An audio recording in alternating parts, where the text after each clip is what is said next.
Assalamualaikum warahmatullahi wabarakatuh. Nah, baik, di sini kami akan melakukan analisis terhadap analisis jaringan forensik. Nah, sebelum melakukan itu, kenalkan, nama saya Muhammad Ita Sofa dengan NIM 105 121 1005. Perkenalkan, di sini nama saya Rahmat Iksan Saputra dengan NIM H1051211063. Perkenalkan, nama saya Longginus Effendi dengan NIM H1051211033. Oke, baik, di sini saya akan menjelaskan untuk nomor satu. Jadi nomor satu pertanyaannya adalah sistem apa? Misalnya alamat IP yang terlibat. Nah, untuk melihat itu, kita dapat melihat pada file pickup-nya. Setelah pickup-nya dimasukkan ke aplikasi WhatsApp, kita dapat ke menu statistik, kemudian ke endpoint. Nah, di sini ada beberapa pilihan, kita pilih ke IP 4. Nah, di sini ada terlihat dua IP yang terlibat dalam penyerangan. Oke, kemudian lanjut ke nomor 2. Nah, nomor 2 pertanyaannya, apa yang dapat Anda ketahui tentang host penyerang? Misalnya di mana lokasinya. Nah, untuk melihat di mana lokasinya, kita bisa kembali ke website, kita pilih alamat IP-nya, kemudian dapat ke website pencari lokasi dari IP address, kita pastikan IP-nya dan kita cari. Nah, dapat terlihat bahwa si penyerang alamatnya berada di United States, regionnya Pennsylvania, dan berada di kota Philadelphia. Dan terdapat juga ISP-nya, organisasi, dan posisi Google Map-nya. Baik, selanjutnya saya akan menjelaskan pada nomor 3 yaitu berapa banyak sesi TCP yang terdapat dalam file dump. Sini kita buka bagian statistik, lalu conversation. Pada bagian TCP-nya terdapat 5 sesi yang masuk. Lalu selanjutnya pada nomor 4, berapa lama waktu yang dibutuhkan untuk melakukan serangan tersebut. Sini buka pada bagian statistik juga, pada bagian conversation, lalu pada bagian IP path. Di sini terlihat durasinya yaitu 16,2 detik. Oke, jadi di sini saya akan menjelaskan soal nomor 5, yaitu sistem operasi mana yang menjadi target serangan dan layanan apa serta kerentanannya apa.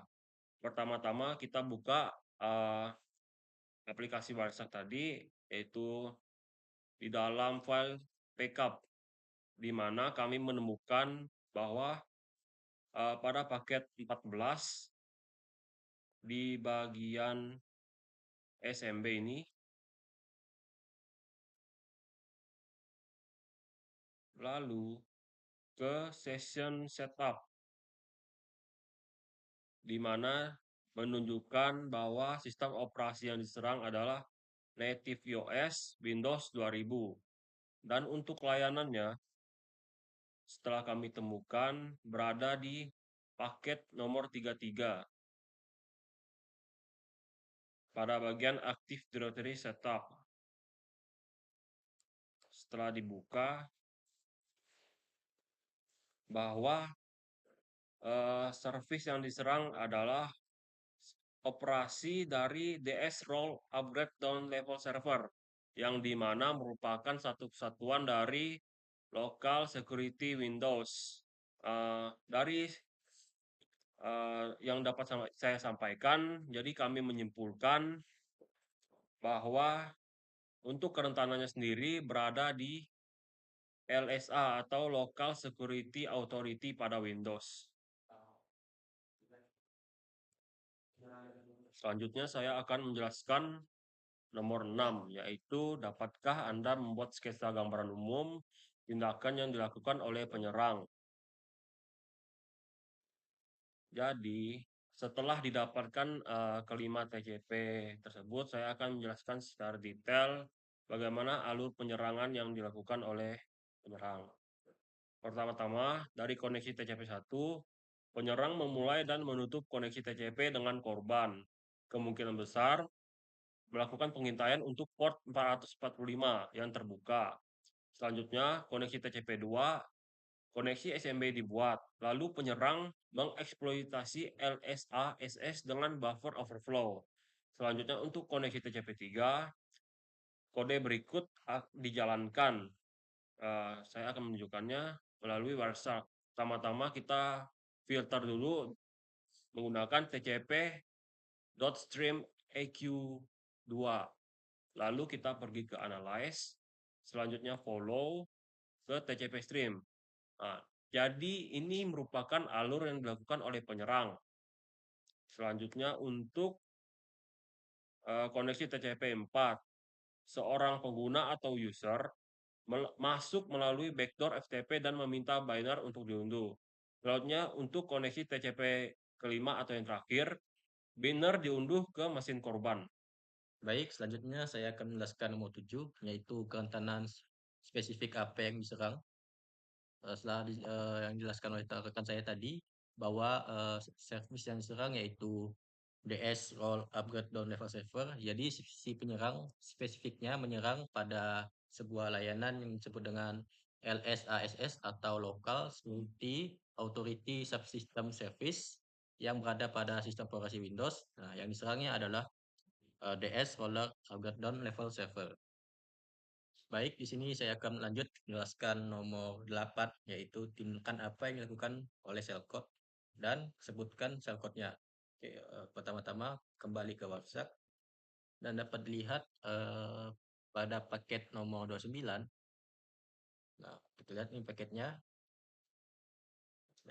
Nah, kami lakukan analisis, ternyata shellcode-nya berada pada paket nomor 29 dan ini adalah isi dari shellcode tersebut. Nah, shellcode ini dikelilingi oleh nomor 90, dibuka oleh nomor 90 dan ditutup oleh nomor 90. Yang kemungkinan nomor 90 ini masuk dalam NOS yang dilakukan oleh si penyerang untuk mengecoh. Dan dapat kita lihat juga jika kita terapkan filter TCP stream EQ2, dapat dilihat bahwa si penyerang melakukan pengiriman bansel pada port 1957. Nah, bansel sendiri ialah sebuah upaya yang dilakukan hacker untuk membuka port dari komputer korbannya. Jadi si hacker setelah membuka portnya akan terhubung dengan si komputer atau server yang akan melakukan penyerangan. Baik, di sini saya akan menjelaskan nomor 9. Menurut kalian apakah honeypot digunakan untuk menyamar sebagai korban yang rentan? Mengapa di sini dalam header IP sistem operasi yang berbeda akan memberikan nilai waktu aktif yang berbeda. Menurut saya ini honeypot karena sekilas nilai TTL yang tidak cocok dengan mesin Windows. Mesin ini mengatakan itu adalah Windows 2000 di header SMB di sini.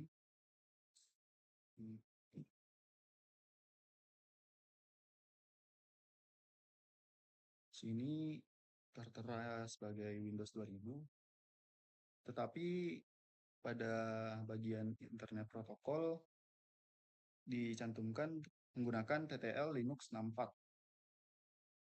Baik, di sini saya akan menjelaskan pada nomor 10 apakah ada malware yang terlibat. Apa nama malware tersebut? Kami tidak mencari analisis malware terperinci untuk tantangan ini. Oke, di sini kami menggunakan website Virus Total dan setelah mengupload file backup-nya pada website ini terdapat terindikasi bahwa terdapat malware dengan jenis Trojan pada file backup yang sudah kami upload. Baik, di sini saya akan menjawab soal nomor 11, yaitu menurut kalian apakah ini serangan manual atau otomatis? Mengapa? Jawaban kami kemungkinan otomatis, karena analisis menyeluruh terhadap bukti forensik yang sudah dilakukan, konteks temporal dan hubungan dari artefak yang ditemukan menunjukkan bahwa serangan ini kemungkinan besar diotomatisasi.